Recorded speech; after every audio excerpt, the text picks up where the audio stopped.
Hello दोस्तों, आप सभी को मेरा सादर प्रणाम। जय देवभूमि उत्तराखंड, जय हिंद, वंदे मातरम, जय माता दी। कहिए कैसे हैं आप? आशा करती हूँ आप सभी लोग स्वस्थ होंगे, मस्त होंगे और अपने जीवन में अपने परिवार के साथ व्यस्त होंगे। दोस्तों, मैं भी ठीक हूँ, थोड़ा ठीक ही हूँ, ज़्यादा स्वस्थ तो नहीं हूँ, लेकिन ठीक हूँ। और मौसम की बात की जाए तो दिल्ली में भी अचानक से जैसे ही शारदीय नवरात्रे शुरू हुए, वैसे ही ठंड का भी आगमन शुरू हो गया है, सर्दी का। तो 1-2 दिन से थोड़ा ठंड लग रही है, इतनी ज़्यादा तो नहीं लग रही लेकिन महसूस हो रहा है कि सर्दियाँ आने वाली हैं। आप बताइए आपके शहर में या गाँव में कैसा है मौसम? तो दोस्तों आप सभी के प्यार, स्नेह और उत्साहवर्धन से मैं भुवनेश्वरी नेगी एक बार फिर से उपस्थित हूँ आप लोगों के समक्ष मेरे यूट्यूब चैनल मन की कलम से। मेरे यूट्यूब चैनल मन की कलम से मैं आप सभी का हार्दिक स्वागत है, हृदय से अभिनंदन है। दोस्तों, जैसे कि मैंने आप सभी को बताया था कि आजकल शारदीय नवरात्रे भी चल रहे हैं और तो मैं शारदीय नवरात्रों में माता रानी के भजन भी गा सकती हूँ, कीर्तन भी गा सकती हूँ, प्लस क्योंकि आजकल हर जगह रामलीला का मंचन होता रहता है, तो मैं रामलीला के गीत भी गाऊँगी क्योंकि हमारे गाँव में बहुत अच्छी रामलीला होती थी। पूरे क्षेत्र में हमारे गाँव की रामलीला बहुत प्रसिद्ध थी। बचपन की यादें ताज़ा करने के लिए मैं रामलीला के ये मैंने जो हम रिहर्सल में देखते थे, वो उससे बहुत याद आई जब रिहर्सल होती थी। तो अब तो रामलीला होती नहीं है गाँव में, मैंने पहले भी बताया था। लेकिन तो आज मैं आप लोगों के सामने सुनाना चाह रही हूँ, जब जैसे कि आप सभी को पता है कि पहले के उस युग में ज़माने में राजा-महाराजा अपनी पुत्रियों के विवाह के लिए कोई शर्त रखते थे, स्वयंवर रचाया जाता था और स्वयंवर में एक शर्त होती थी, जो उस शर्त को पूरा करता था उसी के साथ उसी को राजकुमारियाँ अपना वर चुनती थी। जैसे कि द्रौपदी के स्वयंवर में खौलते हुए तेल में ऊपर टंकी घूमती हुई मछली की आँख बेचने की शर्त थी। इसी प्रकार से सीता माता के स्वयंवर में थी शिव धनुष जो राजा जनक के दरबार में रखा हुआ था। वो एक बार जब सीता माता ने उठा करके उधर रख दिया था तो राजा जनक अचंभित हो गए थे कि इसको तो कोई हिला भी नहीं सकता, ये शिव धनुष सीता ने उठा लिया। तो उनके मन में आया कि अब सीता विवाह योग्य भी हो चुकी है, तो क्यों ना इसके स्वयंवर के लिए यही शर्त रखी जाए कि जो इस शिव धनुष को उठाएगा, जो इस धनुष पे चिल्ला चढ़ाएगा, उसी के साथ उसी को सीता अपना वर चुनेगी और उसी के साथ सीता का स्वयंवर होगा, वही सीता का भावी पति होगा। तो राजा जनक ने स्वयंवर रचाया और हर राज्यों में, नगरों-नगरों में ढिंढोरा पिटवाया गया। जैसे जिसके लिए आज के ज़माने में अनाउंसमेंट कहते हैं, सूचना भेज दी गई कि राजा जनक की पुत्री का स्वयंवर है और शर्त ये रखी गई है। तो जगह-जगह से राजा-महाराजा आए, हर देश के राजा-महाराजा आए, बड़े-बड़े राज्यों के महाराजा आए लेकिन कोई भी शिव धनुष को हिला तक नहीं पाया और वैसे तो लंकापति रावण भी आया था। हो सकता था कि वो इतना बलवान था कि वो शिव धनुष को उठा भी देता और तोड़ भी देता, लेकिन ये प्रारब्ध था, विधि का विधान था, नियति का खेल था कि रावण को नहीं तोड़ना था, तो उसी समय रावण के लिए आकाशवाणी हो जाती है, कुछ आकाशवाणी हो जाती है, तो रावण लौट जाता है बिना धनुष पे हाथ लगाए ही। तो जब राजा जनक देखते हैं कि कोई भी राजा इतने सारे राजा आए हुए हैं और कोई भी शिव धनुष को हिला तक नहीं पाया, चिल्ला चढ़ाना तो बाद तो राजा जनक को बहुत चिंता होती है और बहुत शर्मिंदगी महसूस होती है। तो तब तक श्री उन्हें ये पता नहीं था कि जो गुरु विश्वामित्र जी के साथ आए हुए हैं, वो अयोध्या के राजा दशरथ के पुत्र राजकुमार श्री राम और लक्ष्मण जी हैं। तो राजा जनक बहुत चिंता में पड़ जाते हैं और उसके बाद वो क्या चिंता ज़ाहिर करते हैं, मैं आपको इसको गीत के रूप में सुनाती हूँ। उसके बाद फिर जब वो राजा जनक ऐसा चिंता जताते हैं, तो फिर जैसे कि हम सभी को पता है लक्ष्मण जी काफ़ी मतलब वैसे स्वभाव के थे, थोड़ा तेज स्वभाव के थे। उन्हें क्रोध जल्दी आ जाता था। तो उसके बाद फिर लक्ष्मण जी का भी गीत है राजा जनक के जो राजा जनक ने कहा उसका प्रत्युत्तर लक्ष्मण जी ने किस प्रकार से दिया वो भी मैं आपको सुनाऊँगी। तो पहले मैं सुना रही हूँ।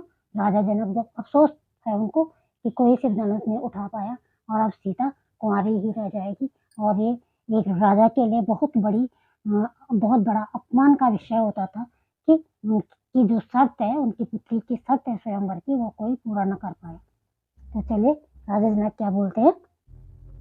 जय सिया राम, जय बजरंगबली, जय श्री राम दरबार की।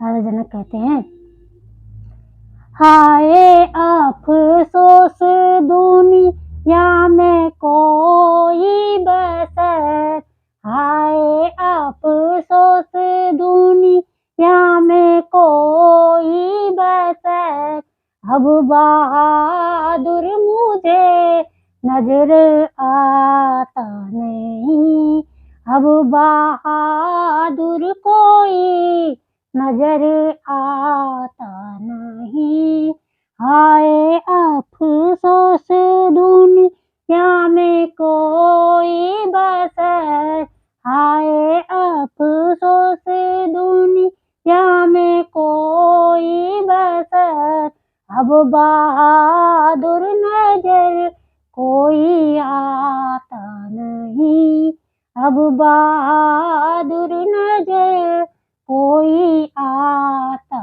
नहीं, होता मालूम पहले से मुझको अगर, होता मालूम मुझको पहले से अगर, तो कदापि स्वयं वर रचाता नहीं, तो कदापि स्वयं वर रचाता नहीं, हाय अफ़सोस दुनिया में कोई बसर, अब बहादुर नजर कोई आता नहीं, अब बहादुर नजर कोई आता नहीं, क्षत्रिय वंश का हो गया खात्मा, क्षत्रिय वंश का हो गया खात्मा, ना तो योद्धा रहे ना ही धर्मात्मा, ना तो योद्धा रहे ना ही धर्मात्मा, हाय अफ़सोस दुनिया में कोई बसर, हाय अफ़सोस दुनिया में कोई बसर, अब बहादुर कोई नजर आता नहीं, अब बहादुर नजर कोई आता नहीं, लाज लाज रखेगा अब तू ही परमात्मा, लाज रखेगा अब तू ही परमात्मा, और बिगड़ी को कोई बनाता नहीं, लाज रखेगा तू ही अब परमात्मा, और बिगड़ी को कोई बनाता नहीं, और बिगड़ी को कोई बनाता नहीं, हाय अफ़सोस दुनिया में कोई बसर, हाय अफ़सोस दुनिया में कोई बसर, अब बहादुर नजर कोई आता नहीं, अब बहादुर नजर कोई आता नहीं। तो जब राजा जनक ने प्रकार से व्याकुलता से अपना दुःख प्रकट किया और सभी राजा महाराजाओं को कायर कह दिया और कह दिया कि क्षत्रिय वंश शायद अब कोई बचा नहीं, अब न कोई योद्धा रहा, न कोई धर्मात्मा रहा। तो यह सुनकर गुरु विश्वामित्र और रामचंद्र जी के साथ भरी सभा में बैठे हुए लक्ष्मण जी को जोश आ गया। वो काफ़ी जोशीले स्वभाव के थे, थोड़ा क्रोधी स्वभाव के थे। तो वो सीधे खड़े उठे और उन्होंने राजा जनक का क्या प्रत्युत्तर दिया, ये आपको सुनाना चाह रही हूँ, आप लोग सुनिए। लक्ष्मण कहते हैं, कुछ करो होश से बातें राजा जनक, कुछ करो होश से बात राजा जनक, ऐसी बातें बना न मुनासिब नहीं, ऐसी बातें बना न मुनासिब नहीं।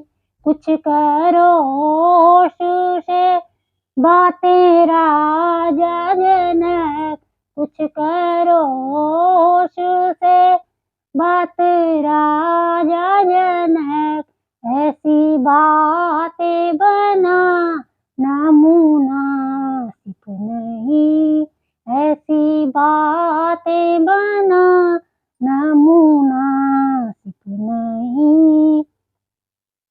इस तरह से हतक करनी हर एक की, इस तरह से हतक करनी हर एक की, सबको कायर बता न मुनासिब नहीं, सबको कायर बता न मुनासिब नहीं। कुछ करो होश से बातें राजा जनक, ऐसी बातें बना न मुनासिब नहीं, ऐसी बातें बना न मुनासिब नहीं।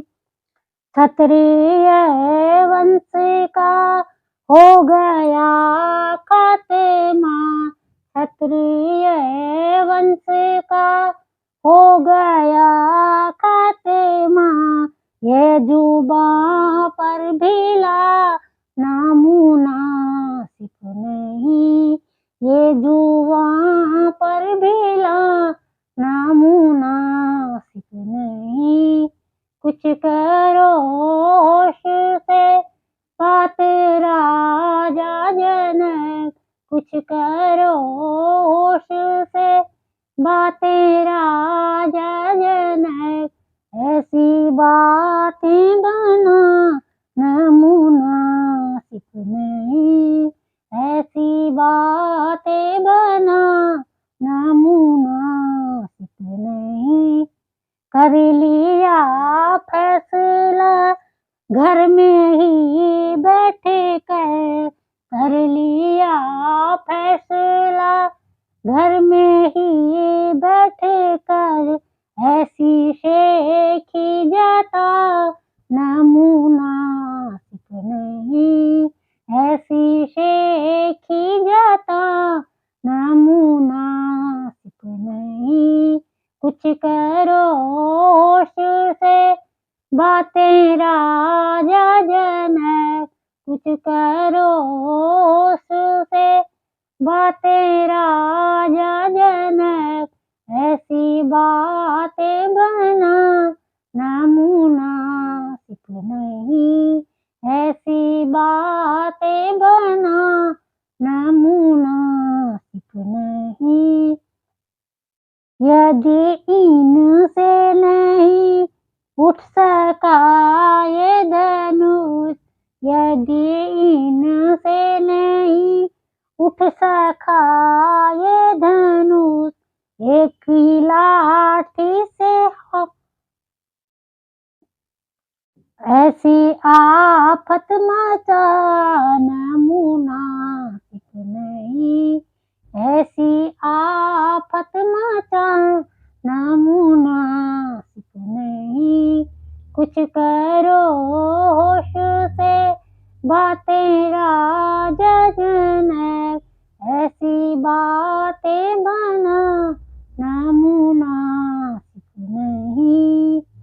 एक ही लाठी से हमको हर एक को, एक ही लाठी से हमको न हर एक को, ऐसी त्योरी चढ़ा नामुनासिब नहीं, ऐसी त्योरी चढ़ा नामुनासिब नहीं।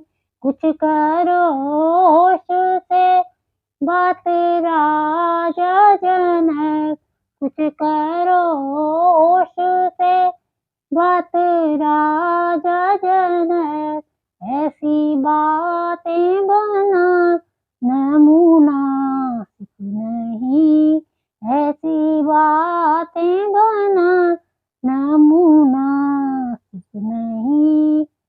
मैं बहा देता नदियाँ अभी खून की, मैं बहा देता नदियाँ अभी खून की, ज्यादा गुस्सा दिला नामुनासिब नहीं, ज्यादा गुस्सा दिला नामुनासिब नहीं। कुछ करो होश से बातें राजा जनक, कुछ करो होश से बातें राजा जनक, ऐसी बातें बना नामुनासिब नहीं, ऐसी बातें बना नामुनासिब नहीं। क्या करूं बड़े भाई की आज्ञा बिना, क्या कहूँ करूं बड़े भाई की आज्ञा बिना, हाथ इसको लगा नामुनासिब नहीं, हाथ इसको लगा नामुनासिब नहीं।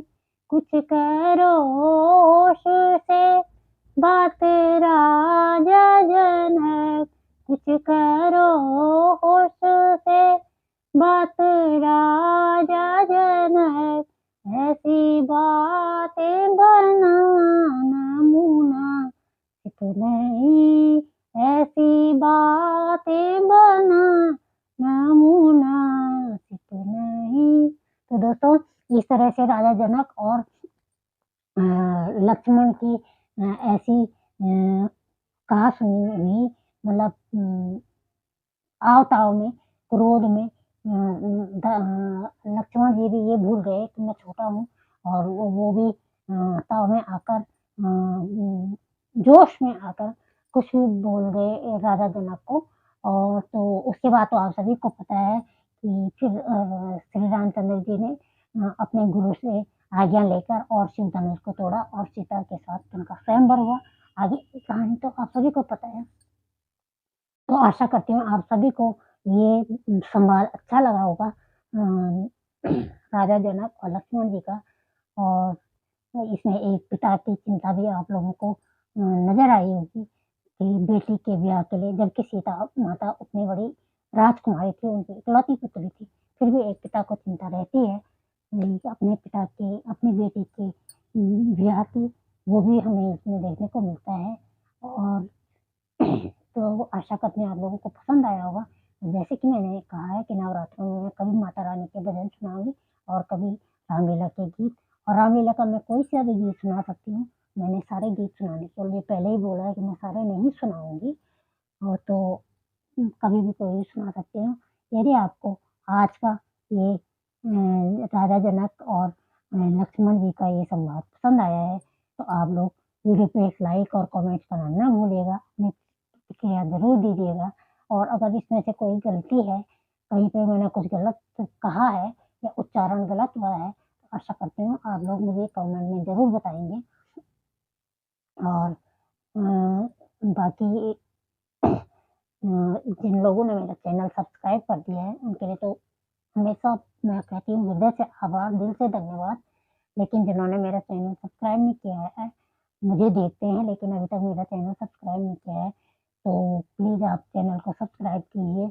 और मेरा चैनल पहले तो मैंने केवल अपना ये सोचा था कि अपनी कविता वगैरह, स्टोरी, आर्टिकल्स वगैरह इसमें डालूँगी, लेकिन अब मल्टीपल ही समझ समझ लीजिए, मैं सभी कुछ इसमें शेयर करती हूँ, सभी कुछ इसमें पोस्ट करती हूँ और अपलोड करती हूँ। तो मल्टीपल तो उसका है मेरा चैनल। कभी रामलीला के गीत, कभी भजन, कभी कुछ, कभी मैं मरवाली गीत ऐसे भी गाऊँगी और कभी हिंदी गीत गाने भी गा लूँगी। तो आप लोग ज़रूर सब्सक्राइब कीजिएगा चैनल को और ताकि मैं मुझे मेरा मनोबल बढ़े, मुझे प्रोत्साहन मिल सके, मुझे प्रेरणा मिल सके और मैं इसी तरह से आप लोगों के सामने, चाहे मेरा स्वास्थ्य कैसा भी हो, मैं किसी भी सिचुएशन से गुज़र रही हूँ, आप लोगों के सामने एक वीडियो ज़रूर नई से नई वीडियो और अच्छी से अच्छी वीडियो लाने की का प्रयास करूँ। तो चलिए आज के लिए इतना ही। शायद वीडियो काफ़ी लंबी हो गई है, 2 गाने थे तो इसलिए लंबी हो चुकी होगी। तो मिलती हूँ फिर आप लोगों से एक नई वीडियो के साथ, कुछ नया लेके। तब तक के लिए आप लोग स्वस्थ रहिए, मस्त रहिए, हँसते रहिए, मुस्कुराते रहिए, गुनगुनाते रहिए और तंदुरुस्त रहिए। अपना ख़्याल रखिए, अपनों का ख़्याल रखिए, पॉज़िटिव रहिए, पॉज़िटिव सोचिए। और एक बार आपको फिर से सारा दिन नवरात्रि के आज शायद चौथा नवरात्र है। हाँ, तो उसकी बहुत सारी शुभकामनाएँ। माँ आदिशक्ति की कृपा आप सभी पे बनी रहे। मर्यादा पुरुषोत्तम भगवान श्री राम की कृपा आप लोगों पे बनी रहे। तो चलिए आज के लिए इतना ही। तो जय देवभूमि उत्तराखंड, जय हिंद, वंदे मातरम, जय सिया राम, जय माँ आदिशक्ति, जय हो राम दरबार की। आप सभी लोगों को मेरा सादर प्रणाम।